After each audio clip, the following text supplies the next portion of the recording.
Bonjour et bienvenue en Ariège. On va attaquer la taille du vestibule.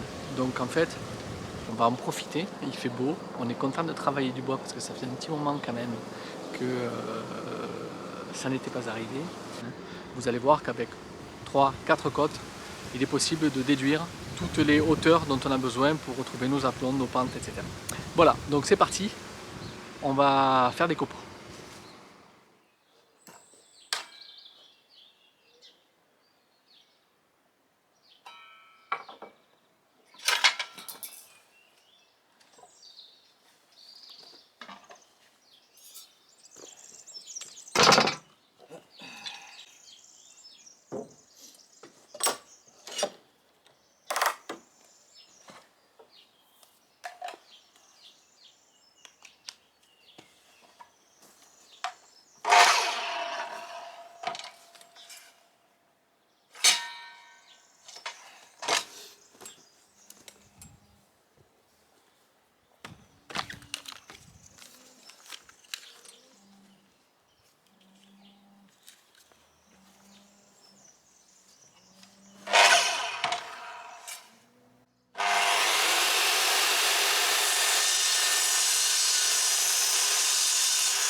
Souvent ce que je fais quand je taille du bois et que j'ai plusieurs mi-bois ou entailles à faire avec la circulaire, je prends une chute de bois là et je note directement toutes les entailles que j'ai à faire, toutes les profondeurs.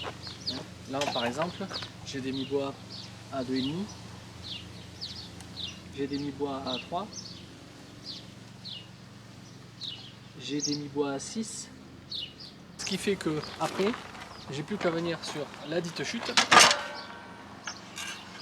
et régler ma circulaire directement sur le trait destiné. Donc je mets la dent à l'aplomb de mon axe, je serre.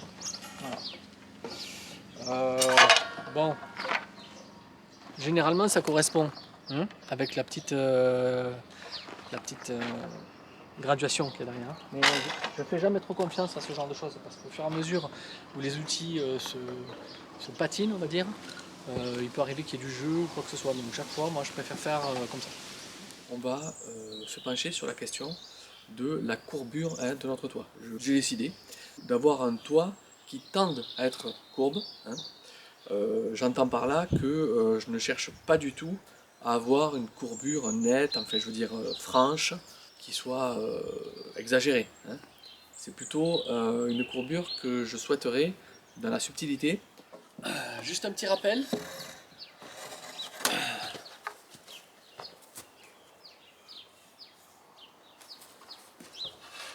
On oriente les bois, si possible, dans la position dans laquelle ils ont poussé. Là, avec les nœuds, on peut voir que la tête de l'arbre est là-bas. Donc la tête de mon chevron, on va la mettre là-bas. Voilà, je vous en avais déjà parlé, mais bon, ça coûte rien. Voilà. Et enfin, puisqu'on est dans la position des bois, vous pouvez voir que on a un léger bombé comme ceci. Donc on va mettre le dessus du chevron ici. Ce qui fait que si je récapitule, on a la position du bois en tête, en fonction de la poussée de l'arbre, et en fonction de son flex, on va le faire travailler à contresens de sa courbure, quoi. Voilà. Ici, je coupe au niveau du pied de chevron, je le coupe d'équerre pour l'instant. Je ferai ma coupe de pied une fois que j'aurai placé la fourrure. La fourrure qui va former le sentiment de courbure du chevron, je vais la faire dans la chute.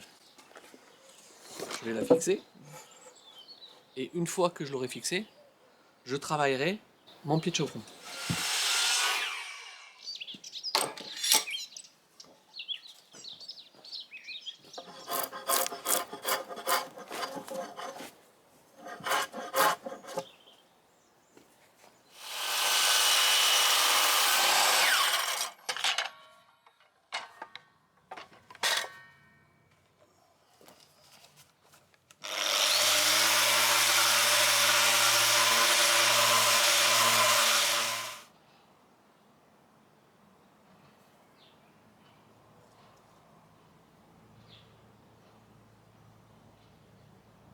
Ici, les 4 pieds sont à des hauteurs différentes.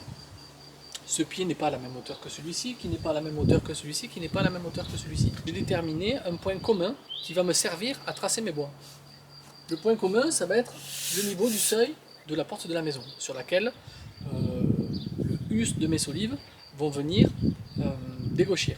Pour repérer ce point sur mes pièces, je vais utiliser ce que l'on appelle un ramènerai, c'est-à-dire je vais définir un point, une origine, à partir de laquelle je vais reporter toutes mes côtes. Ok, on se retrouve ici avec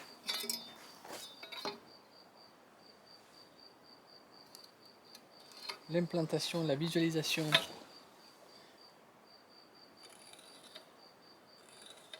de mon ramènerai. Et donc, c'est à partir de ce trait que je vais répartir toutes mes côtes. Puisqu'on en est là, on va aussi en profiter pour marquer les bois. Cette pièce-ci, qui est la pièce la plus haute qui va jusqu'au faîte, sera donc la pièce contre la maison, donc qui sera la deuxième pièce que je verrai, et qui sera à gauche. Donc je vais la noter comme ceci. Marque, de marque. Et cette pièce, donc, qui est côté sablière, qui sera en face de moi, mais à ma droite, je vais la noter de contre-marque. Là, j'ai fait un assemblage pour le fêtage, avec un encastrement et un tenon mortaise. Une chose à laquelle il faut penser, chaque fois qu'on a une mortaise, on va faire le percement, bien sûr, avant de faire la mortaise. Être sûr de rester d'équerre tout du long, et pas éventuellement, si jamais la mortaise était faite, dévier dans la mortaise pour désaxer mon percement. Il y a des règles. Là vous voyez, il y a ma mortaise ici. Je vais décaisser de 1 cm et demi.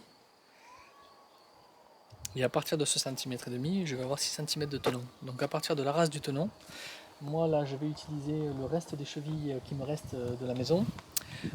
Donc c'est du diamètre 18, ça va être un petit peu surdimensionné par rapport à ce bois, mais bon, ça va faire l'affaire. Généralement, ce qu'on fait, on met le percement à 1,5 fois le diamètre. Quoi d'autre? Oui, là, j'ai pas de mortaiseuse, donc ce que je vais faire, c'est que je vais utiliser toujours ma visseuse, une mèche à ailette de 30. Donc grosso modo, il y en a qui mettent un scotch pour mettre la profondeur de coupe. Moi, je vais aller jusqu'à taper ma jauge. Donc je vais commencer par faire les extrémités.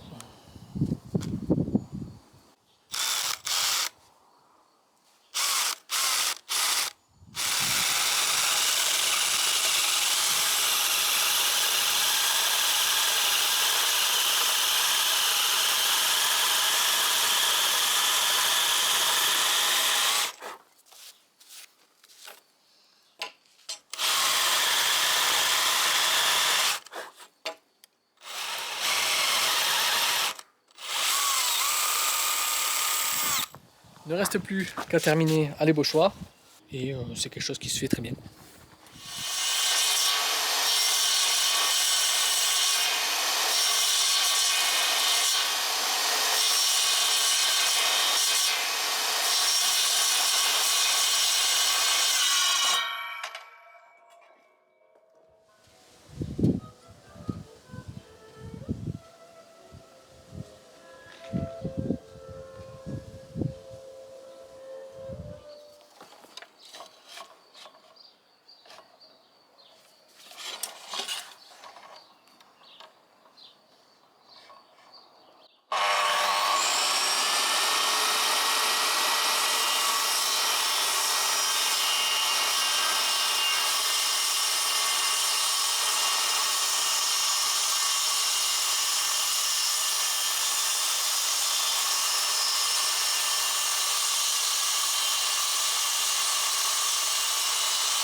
Bon, là je suis en train de préparer c'est la fin de la journée.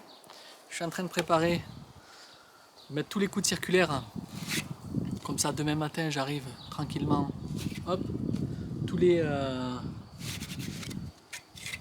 tous ces types d'assemblage là, je ne me mettrai pas des coups de circulaire de bon matin, donc ça m'ira très bien.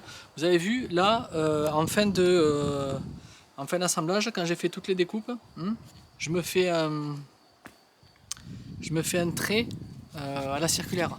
Normalement vous pouvez le faire à l'ébauchoir, d'ailleurs je vous conseille de faire comme ça.